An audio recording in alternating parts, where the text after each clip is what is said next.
As soon as you're able to play two hands together at the same time, you're faced with a challenge of making things sound different. So melody against the accompaniment, harmony should be supporting the melodic line. You should be creating different layers of sound, like different instruments coming together and contributing to the grand orchestral texture.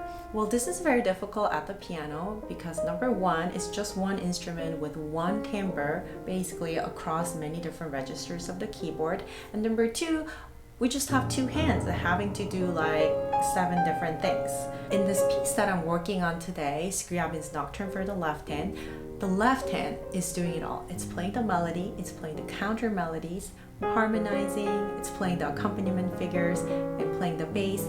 It's doing everything.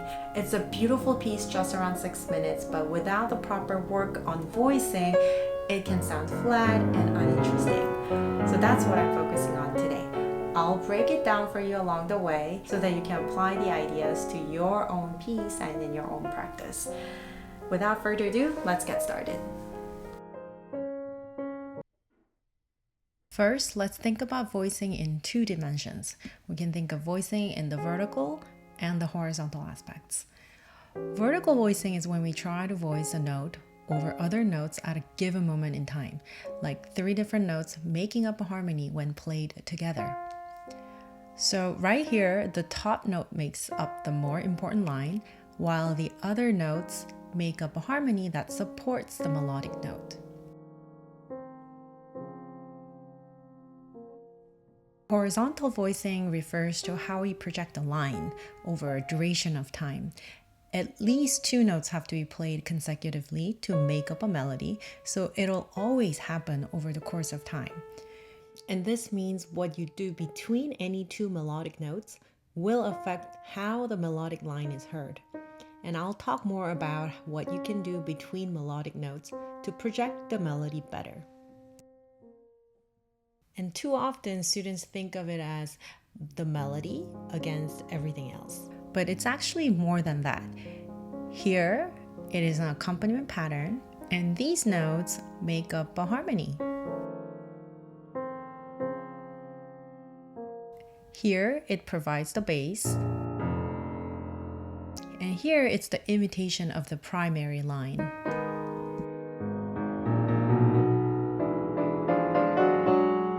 Instead of thinking melody louder and everything else softer, it's much more useful to think of layers of sound. This way, we won't sound flat and sound richer and a lot more interesting. But yes, when it comes down to it, we do have to play the melodic notes louder. But it's not simply louder. We also have to think longer on these melodic notes for them to resonate. And you might ask, can we just use the pedal? Yes, you will use the pedal, but it should only be there to help you, and it's not a replacement for your touch. Let me play the melody in 2 different ways for you.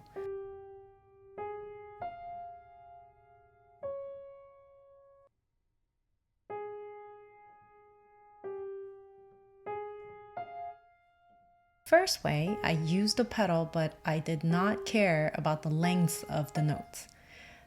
The second way, I used the pedal and still didn't play it legato, but the notes were just slightly longer than the first way I played it.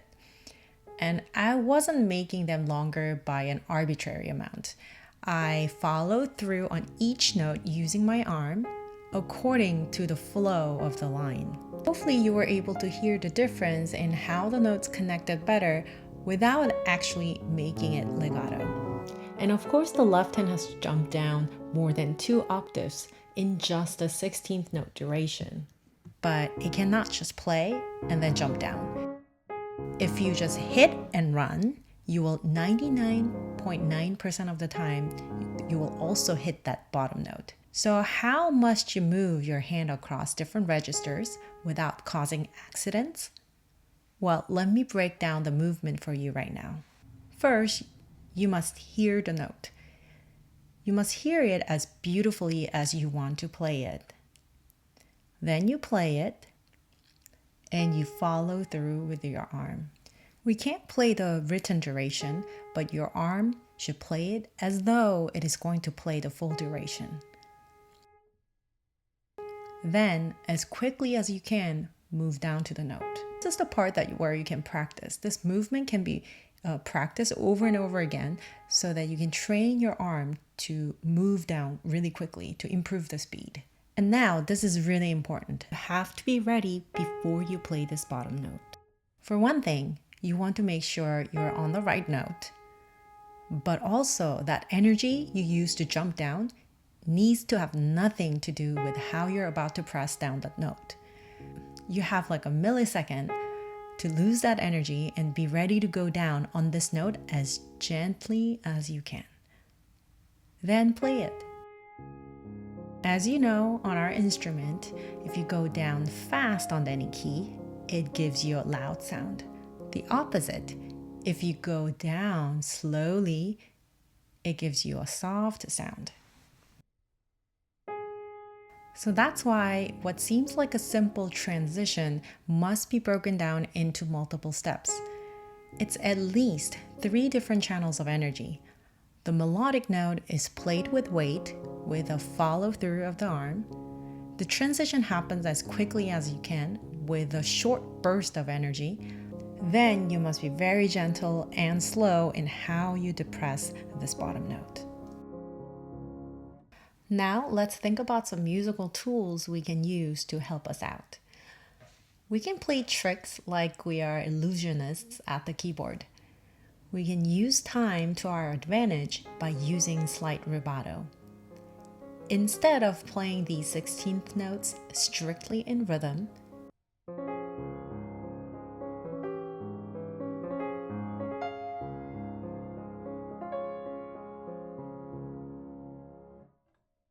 use rubato to expand this part where you have to make the largest leap and gradually make up that time when it is easy to flow.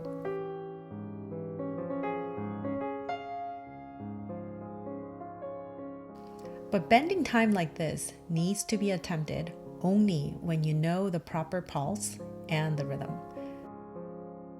Was it Picasso who said, "Learn the rules like a pro so you can break them like an artist"?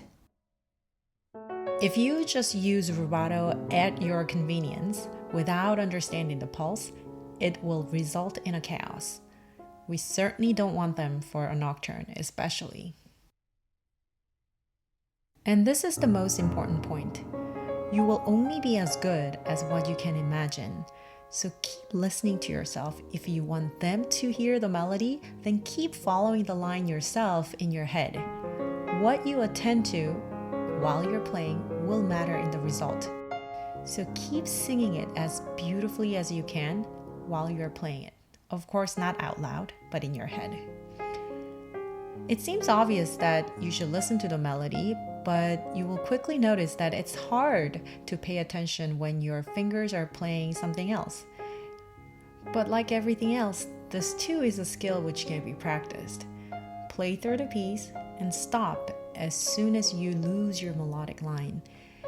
If you find that it's hard to retain the melodic notes in your memory, practice it like this, filling in the beats with the melodic note. And eventually, you want the note to resonate without being articulated out loud. And also, you have to make all the other stuff easy for you. If a chord is out of reach, find an easy way to play it either by using a different fingering or rolling the chord. If it's awkward for you to play this arpeggiated pattern, practice it enough so you require no brain power to execute this well. So this is what I wanted to share with you today, and let me quickly summarize it for you. Number 1, a melody needs to project at a given time by vertical voicing as well as over duration of time in horizontal voicing. This means what you do between melodic notes matters as much as what you do with the melodic notes. Number 2, think of many different layers of sound instead of just the melody plus other stuff. Number 3, Jumping quickly, haphazardly leads to unintentional accents. Let the melodic notes ring by giving them enough length. You have more time than you think. Number 4, use rubato to your advantage. If you use time, always make it up so the pulse is not distorted. Number 5, my last point was about listening to what you want your audience to listen to. Be as attentive as you can to that one line. Keep following it and do not lose it. I would love to hear what you thought about this piece and the ideas shared with you. Please comment, like, and subscribe to my channel if you would like to see more contents like this. Thank you so much, and until the next episode, please stay well.